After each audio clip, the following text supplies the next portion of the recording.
Inilah Buletin Dakwah Kafah edisi 325, 16 Jumadil Akhir 1445 Hijriah atau 29 Desember 2023 Masehi, dengan judul Refleksi Akhir Tahun, Harapan Hanya Pada Islam. Tidak ada kaum yang paling rugi di dunia ini, melainkan mereka yang tidak pernah melakukan perenungan atas perjalanan hidup yang telah lalu. Tanpa perenungan, tidak mungkin suatu kaum dapat memperbaiki kesalahan yang telah terjadi, sekaligus meneguhkan kebenaran yang telah diperjuangkan. Bisa jadi mereka akan berada terus dalam status quo, merasa selalu benar, padahal sebenarnya berada dalam kemungkaran. Karena itu, menjelang lembaran akhir tahun 2023 Masehi, menuju lembaran baru tahun 2024 Masehi, refleksi atas perjalanan umat di negeri ini patut dilakukan. Segala kesalahan patut untuk diakui dan disesali. Jangan malah disangkal, apalagi dicari pembenarannya. Kemudian bersegeralah kembali ke jalan Allah SWT yang telah Dia jamin akan mengantarkan hambanya menuju keberkahan hidup di dunia dan kebahagiaan abadi di akhirat. 2 tujuan refleksi. Refleksi bagi kaum muslim bukan sekedar merenung. Refleksi harus dibarengi dengan muhasabah.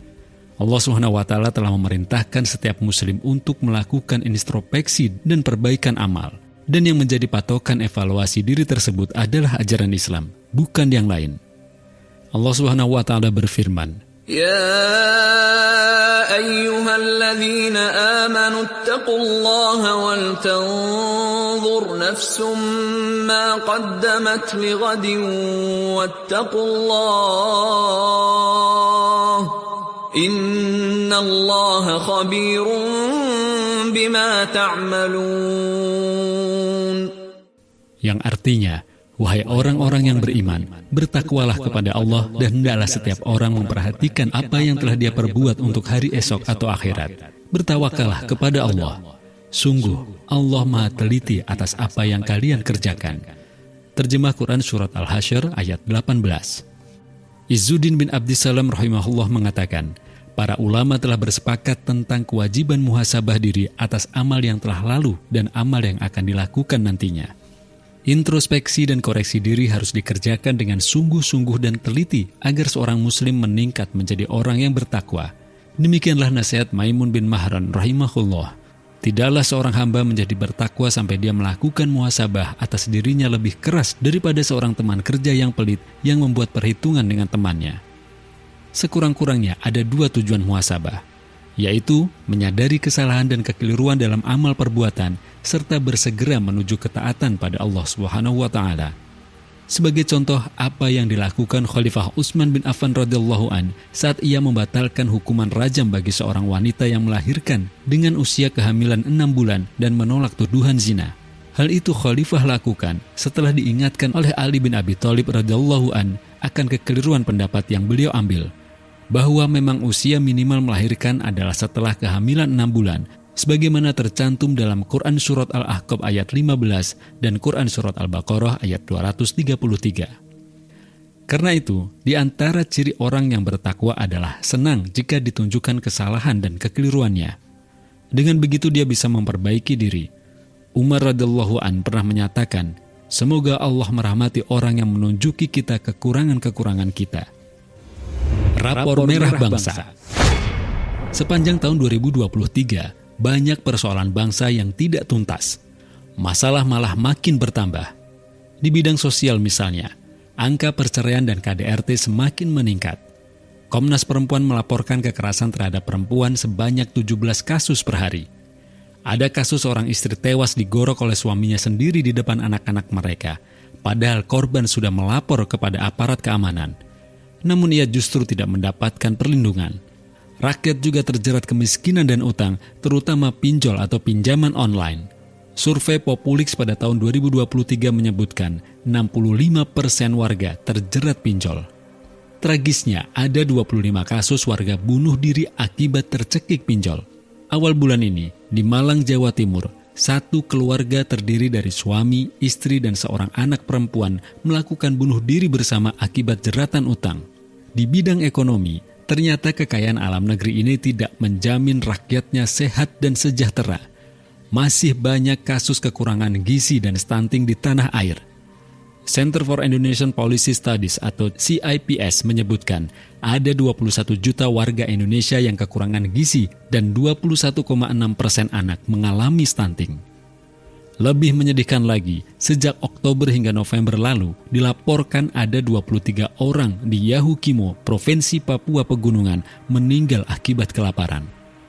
Kekayaan negeri ini juga hanya dinikmati oleh segelintir orang. Kesenjangan sosial semakin dalam dan lebar.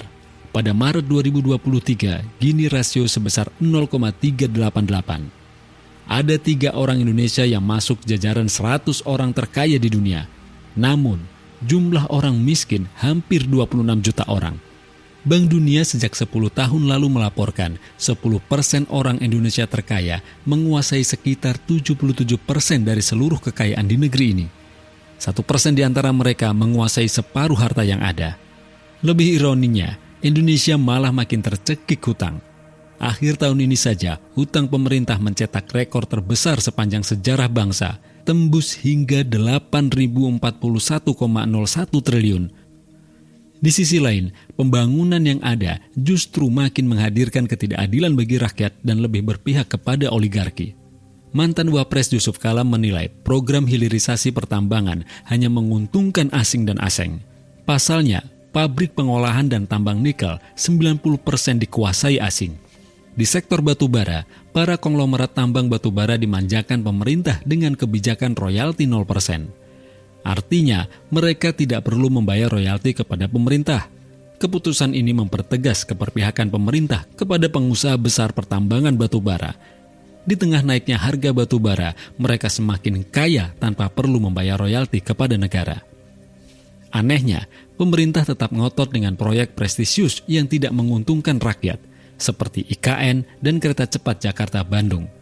Pembangunan IKN akan menghabiskan dana 524,7 triliun. Ini setara dengan membangun 10 kota. Pembangunan kereta cepat Jakarta-Bandung menelan biaya total sekitar 7,27 miliar US atau setara dengan 112 triliun rupiah. Ekonom Faisal Basri memperkirakan proyek kereta cepat Jakarta-Bandung baru bisa balik modal setelah 139 tahun. Padahal kereta cepat ini tidaklah dinikmati semua rakyat Indonesia. Keadaan ini makin diperburuk dengan korupsi yang tidak ada mati-matinya dan melibatkan para pejabat tinggi. Ada 2 menteri dan 1 wakil menteri di pemerintahan Jokowi yang kembali terjerat kasus korupsi. Menkominfo Johnny G. Plate, Menteri Pertanian Syahrul Yassin Limpo, dan Wamenkumham Edward Omar Sharif Hirij. Berarti sudah ada 6 menteri Jokowi tersandung kasus korupsi. Lebih tragis lagi, Ketua Komisi Pemberantasan Korupsi Firly Bahuri malah ditetapkan oleh kepolisian sebagai tersangka korupsi dalam kasus pemerasan terhadap mantan Menteri Pertanian Syahrul Yassin Limpo. Di bidang politik dan pemerintahan, dugaan penyimpangan kekuasaan semakin menjadi-jadi. Pemerintah malah lestarikan politik dinasti. Mahkamah Konstitusi secara kontroversial mengubah batas usia capres-cawapres dalam Undang-Undang Pemilu sehingga meloloskan putra Presiden Jokowi, Gibran, menjadi cawapres dalam Pilpres 2024. MK kala itu dipimpin oleh Anwar Usman yang merupakan adik ipar Presiden Jokowi. Mencari solusi. Sesungguhnya akar persoalan bangsa dan negara ini bukanlah semata karena faktor individu, yaitu pemimpin atau pejabat yang tidak amanah dan tidak sidik. Tidak sedikit orang yang jujur dan benar justru tersingkir dari kekuasaan.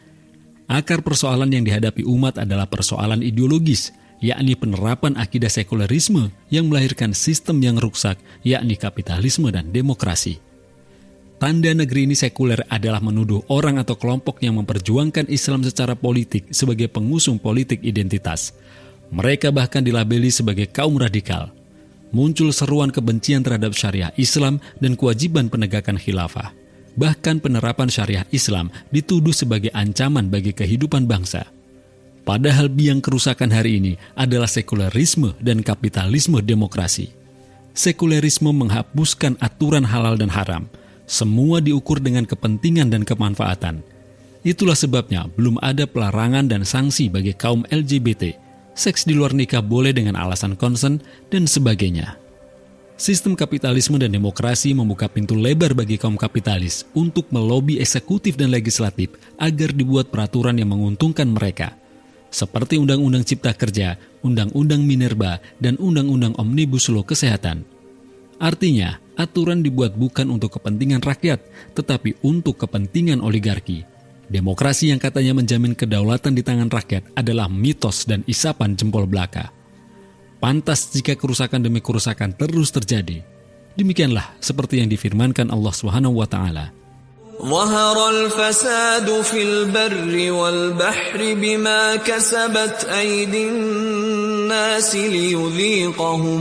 ليذيقهم بعض الذي عملوا لعلهم يرجعون.